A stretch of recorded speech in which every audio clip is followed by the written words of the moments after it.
দিদি উনি কি লিখেছেন তুমি জোরে জোরে পড়ো।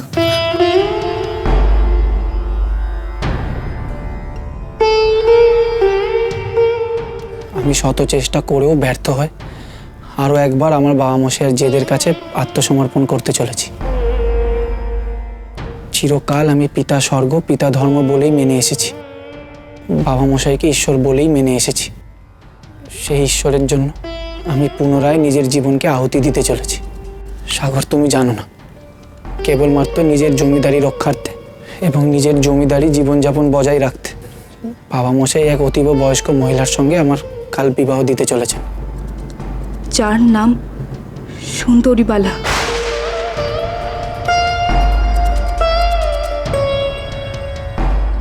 আমি তো যে ঘরের মেয়ে না, আমি তো পদচিহ্ন গ্রামের জমিদারের মেয়ে। তো ছোটবেলা থেকে আমি খুব সেজে গুজে থাকতাম তাই বাবা দেখে আমার নাম রেখেছিল সুন্দরীবালা।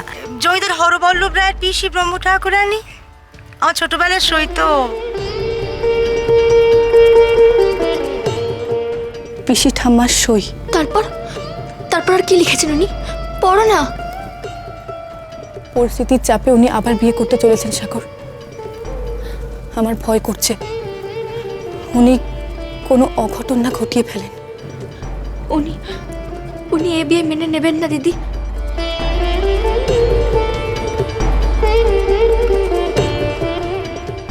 আমি কাল যাচ্ছি সেই সুন্দরীবালাকে বিবাহ করতে, এবং আমি মনে প্রাণে প্রার্থনা করি ঈশ্বর যেন তার আগেই আমাকে মৃত্যু দেন। আমার বাঁচার সামান্যতম ইচ্ছেটুকু আর নেই সাগর। তাই জানি না আর কখনো তোমার সঙ্গে আমার আর দেখা হবে কিনা। তোমাদের জন্য কিছুই করতে পারলাম না, না তোমার প্রতি ন্যায় করতে পারলাম, না প্রফুল্লকে খুঁজে পেলাম, আর নাই তার জীবনে এতটুকু সুখ দিতে পারলাম। আমার এই ব্যর্থ জীবনে এই চরম সর্বনাশ আমি আর নিজের চোখে দেখে যেতে চাই না। আমাকে তুমি ক্ষমা করো সাগর। আর প্রফুল্ল যদি কোথাও জীবিত থাকে বা প্রফুল্লর সন্ধান যদি কোথাও পাও, তাহলে আমার কথা তাকে বলো, কিন্তু তাকে বলো জীবনের শেষ দিন পর্যন্ত আমি কেবল তারই পথ চেয়েছিলাম। সারা জগৎ সংসার তাকে মৃত বলে মেনে নিল, আমার মন তাকে কোনোদিনও এক মুহূর্তের জন্য মৃত বলে মানতে পারেনি। ভালো থেকো। ইতি ব্রজেশ্বর।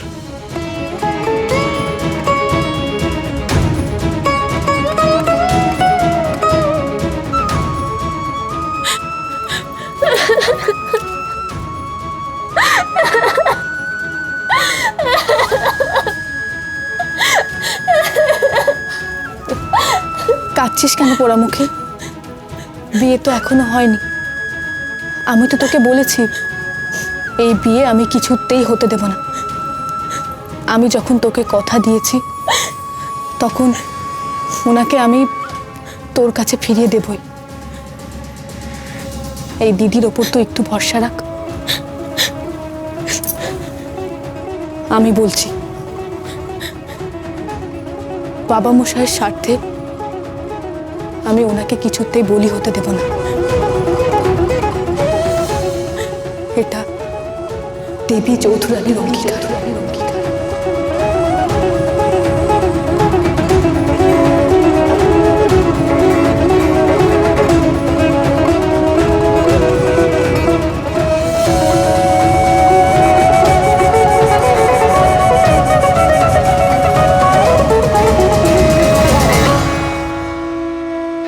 নে নে নে, এই রবি ভোলা, নে নে নে, তাড়াতাড়ি যেতে হবে বুঝলি, সব জিনিসপত্র ঠিক করে তোল। সুন্দরীবালা দেবীর বাপের বাড়ি অনেকটা দূর, অনেকটা পথ আমাদের যেতে হবে। এই এদিকে অনেক বেলা হয়ে গেল, আর দেরি করিস না বাবা, দেরি করিস না। হ্যাঁ হ্যাঁ হ্যাঁ, কুন্দ শোন, তুই এগুলো রেখে না সুন্দরীবালা দেবীর ঘরে একবার দেখ তৈরি হলো কিনা। যা যা, শিগগির যা। হ্যাঁ দেরি করিস না, শিগগিরি যা। হ্যাঁ সাবধানে তোল, যা যা যা, শিগগিরি গিয়ে। এই সরস্বতী, তুই এখানে দাঁড়িয়ে কেন? যা গিয়ে দেখ সুন্দরীবালা দেবী তৈরি হলো কিনা, যা গিয়ে দেখ। যা দেরি করিস না, যা ভেতরে। আরে তোকে তো আমাদের সঙ্গে যেতে হবে। আবার বাপের দিকে কি দেখছিস? বাপ কি বলবে তোকে? যা নতুন বউটানকে ভালো করে সাজিয়ে গুজিয়ে নিয়ে আয়, এটা তো আমি করতে পারি না। জানা জামাই যখন বলছেন তখন যা তাই কর। ওনার মুখের উপর তো আর আমার কথা বলতে পারি না। না বলতে হবে না, ছাড়ো। হ্যাঁ যা যা যা যা যা যা যা। ঠিক আছে, চিন্তা করো না। হ্যাঁ হ্যাঁ, ঠিক আছে, তাহলে ঠিক করে তোল। হ্যাঁ শুনুন না। যা। হ্যাঁ কি? আমার কেমন ভয় করছে জানেন, ব্রজটা সারাদিন কেমন মন মরা হয়ে বসে রয়েছে। সে থাকলে থাকুক, আমার কিছু করার নেই। নিজের ভালোটা না বুঝে কেউ যদি মন মরা হয়ে থাকতে চায়, তা আমি কি করবো বলো?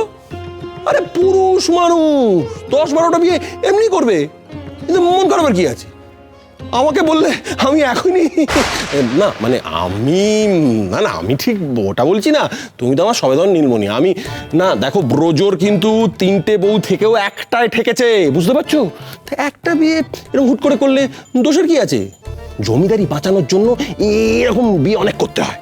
তাই বলে এরকম একজন বয়স্ক মহিলার সঙ্গে বিয়ে করে ব্রজ কিভাবে সারাটা জীবন কাটাবে সেটা একবার ভেবে দেখেছেন? কেন সারা জীবন কাটাবে? এমনিতে বয়স হয়েছে, কদিন বাদে এমনি মারা যাবে। শ্রাদ্ধ শান্তিতে একটু একটু খরচা হবে, ব্যাস ওইটুকুই।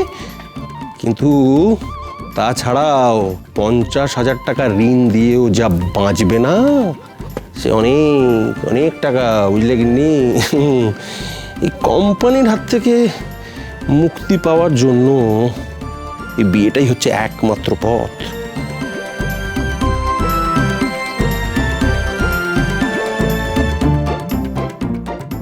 নমস্কার রায়মশাই। কে?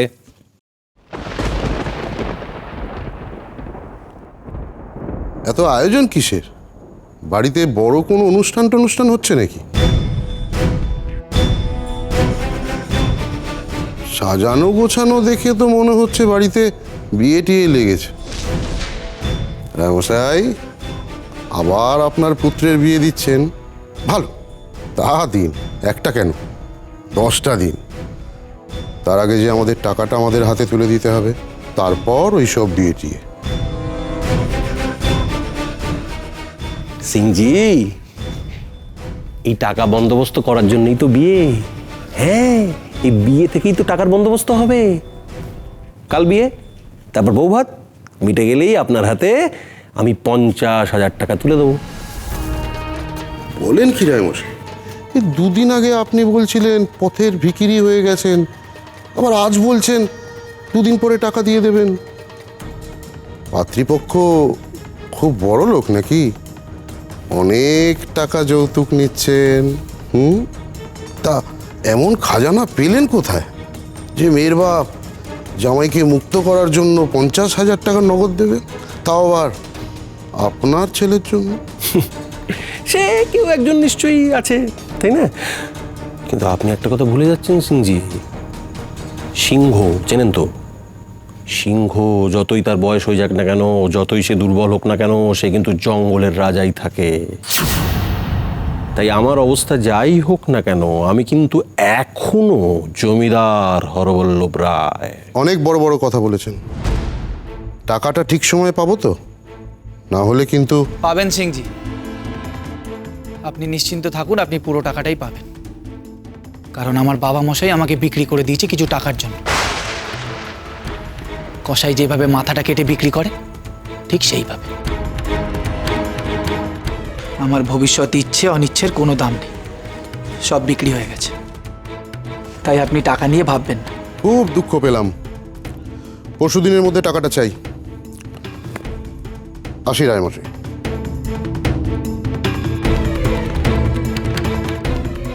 ওই কথা রইল। হ্যাঁ সিংজি, ওই তো আপনি এসে গেছেন। তাহলে চলুন তাড়াতাড়ি বেরিয়ে পড়ি। হ্যাঁ, মানে আপনার শত্রুপক্ষ চারিদিকে ঘুরে বেড়াচ্ছে তো, তাই দিনের আলো থাকতে থাকতে আপনার বাপের বাড়িতে পৌঁছতে পারলে খুব ভালো হয়। না না, আমার লোকজন সব এসে গেছে, কিন্তু ওই সাবধানের মার নেই, তাই না? চলুন চলুন, কিন্তু আমি যাওয়ার আগে আপনার ছেলের সাথে একটু কথা বলতে চাই। হ্যাঁ, ছেলের সঙ্গে কথা মানে এখন? হ্যাঁ, আসলে আমি মনে করি যে বিয়ের আগে পাত্র পাত্রীর একটু কথা বলে নেওয়া দরকার। আমি তাই একটু কথা বলতে চাই।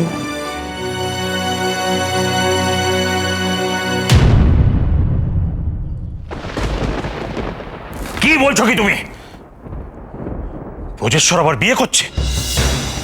আগে এরকমই শুনলাম। তুমি যা বলছো ভেবে বলছো তো নায়েব?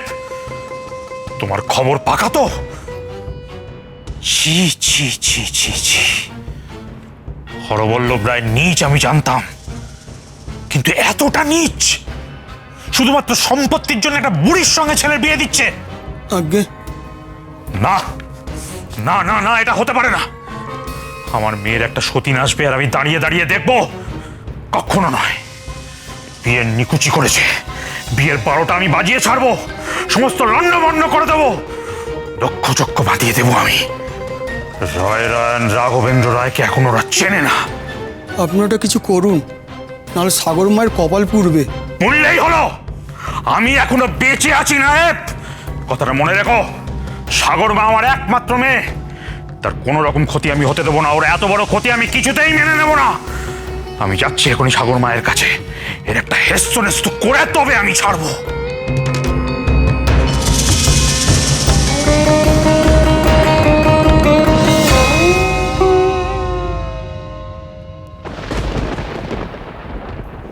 এ কি ছোট বৌমা, তুমি মানে আমাদের কাউকে কোনো খবর না দিয়ে তুমি এখানে হঠাৎ? আপনারাও তো আমাকে কোনো খবর দেননি মা। বাড়িতে এত বড় একটা কাজ হচ্ছে, কিন্তু আমাকে তো একবার ডেকে পাঠাননি। কি করে ডাকতাম বলো তো ছোট বৌমা? এটা কি তোমাকে জানাবার মতো একটা বিষয় হলো? এ তো আর কোনো সুখবর নয় বলো। ওমা, সাগর তুই ফিরে এসেছিস? দেখ রে, আমাদের আবার কপাল পুড়েছে, এত চেষ্টা করেও বাঁচাতে পারলাম না। যে আটকাতে পারবে তাকে আমি সঙ্গে নিয়ে এসেছি। আটকাতে পারবে? কে এই বিয়ে আটকাতে পারবে ছোট বৌমা? তুমি বলো না, কে সে?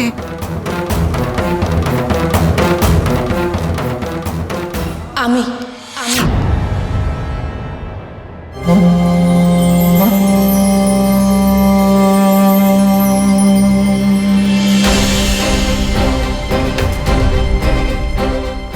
তুমি?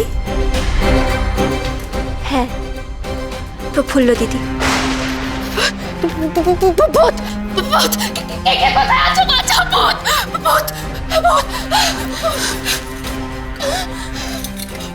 আমি না এসে পারলাম না মা। হ্যাঁ, আমি প্রফুল্ল, আমি মরিনি মা, আমি মরিনি। ভেবেছিলাম বাকি জীবন আপনাদের কাছে মৃতই থেকে যাব, আপনাদের সামনে কোনোদিনও আসবো না। আমাদের বড় বৌমা? না মা, এই সংসারে আমি আমার স্থান আমি আর চাইতে আসবো না। কিন্তু এই আপনারা কি করছেন মা? আপনার ছেলের কথা আপনারা একবারও ভাবলেন না? বিশ্বাস করো, আমরা কেউ চাইনি, কেউ চাইনি আমরা এই বিয়ে হোক, কিন্তু কিন্তু আমরা যে অসহায় মা। কে এসেছে?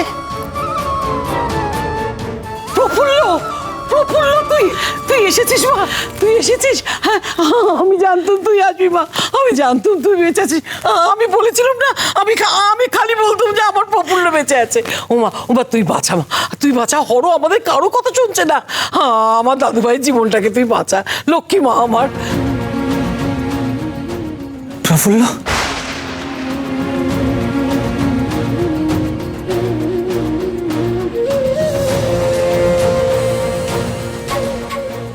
আমি আমি জানতাম প্রফুল্ল তুমি আসবে, আমি সত্যি জানতাম তুমি আসবে, কিন্তু এত দেরি করলে কেন?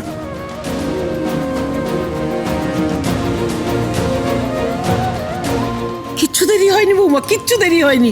তুমি এই বরণ ডালা দিয়ে আমাদের প্রফুল্লকে বরণ করো, আমাদের বড় বৌমা বরণ করো বৌমা। আপনাদের কি মাথা খারাপ হয়েছে? ও বড় বউ কোথায়? ও তো দেবী চৌধুরানী।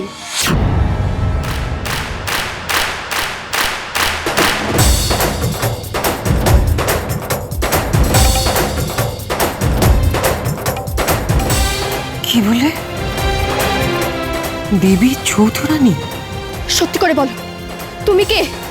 এবারের বড় বউ না এই পরিবারের চরম শত্রু দেবী চৌধুরানী?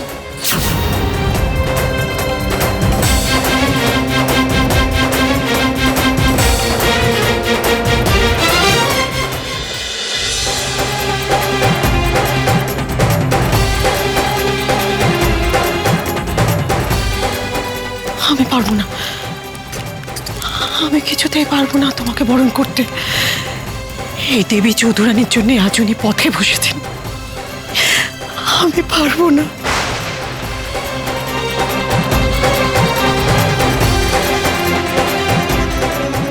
সত্যি করে বলো তো, সত্যি করে বলো তো তুমি কে?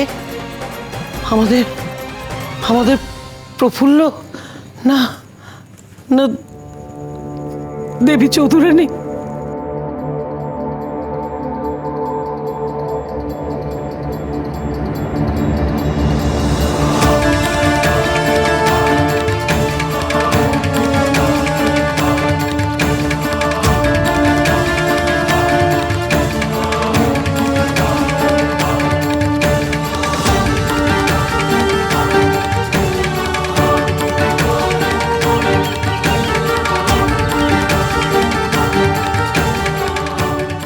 রানীমা, রানীমা,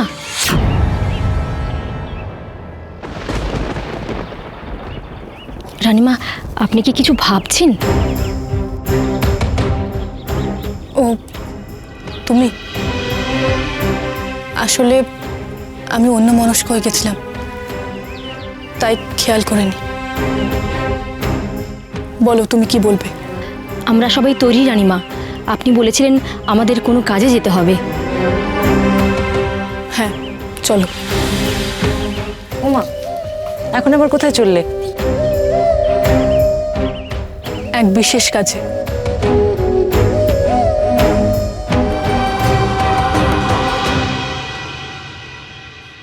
এত বড় স্পর্ধা, এত বড় স্পর্ধা ওই হরবল্লভ রায়ের!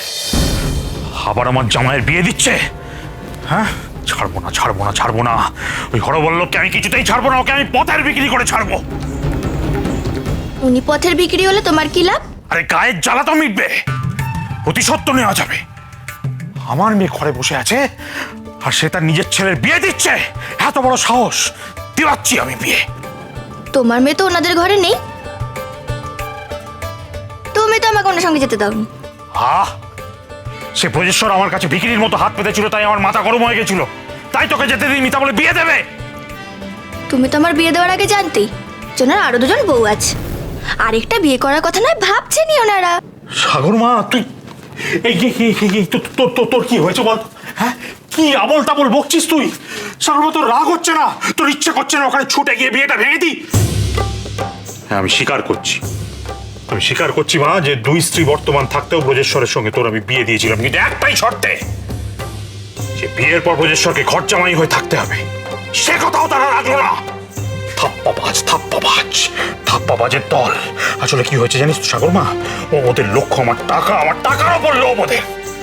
দেখোই না কি হয়, তুমি তো মাথা গরম করছো কেন? সাগর,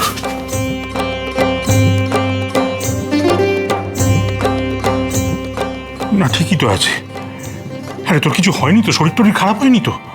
না বাবা, আমি তো দিব্যি আছি। দেখো কেমন আচার খাচ্ছি। সাগর,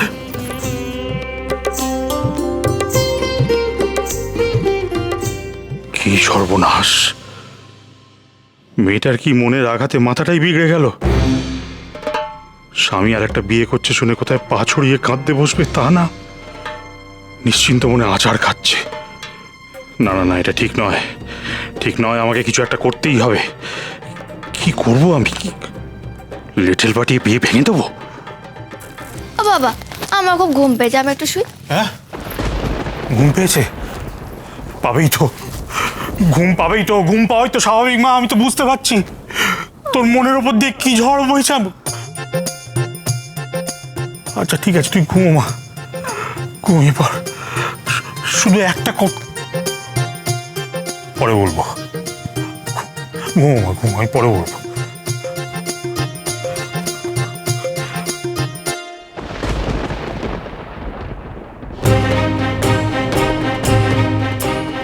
তুমি মিথ্যে চিন্তা করছো বাবা, এই বিয়ে হবেই না। আমার প্রফুল্ল দিদি যখন আমায় কথা দিয়েছে, তখন এই বিয়ে হবে না, কিছুতেই হবে না।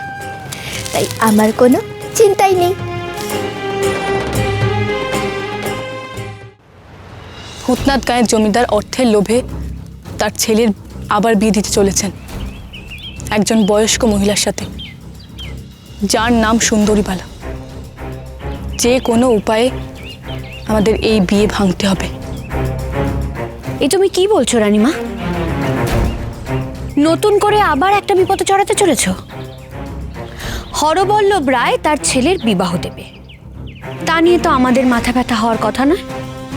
আর তাছাড়া এই তো আজকাল হচ্ছেই। কুলীন ব্রাহ্মণের ছেলে 10 বার কেন 20 বার বিয়ের পিড়িতে বসছে। ব্রজেশ্বর রায় আরো একবার বিয়ে করবে, করুক না। একটা কথা তো বুঝতে পারছি না, ওই পরিবারটাকে নিয়ে তোমার এত আগ্রহ কিসের? আমার প্রথম আগ্রহ ওই বাড়ির ছোট বউ সাগরের ব্যাপারে।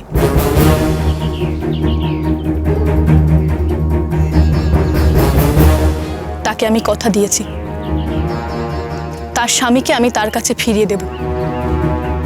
তাছাড়া এই যে রায়মশাই তার ছেলের 4র্থ বিয়ে দিতে চলেছেন, কেন সেটা কি তোমরা কেউ জানো?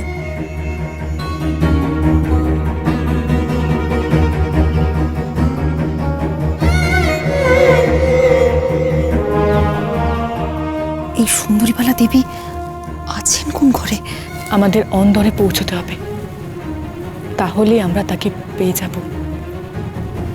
সবার চোখ এড়িয়ে আমাদের ভেতরে যেতে হবে। এখানে এরা কারা? ব্যাপারটা দেখতে হচ্ছে তো।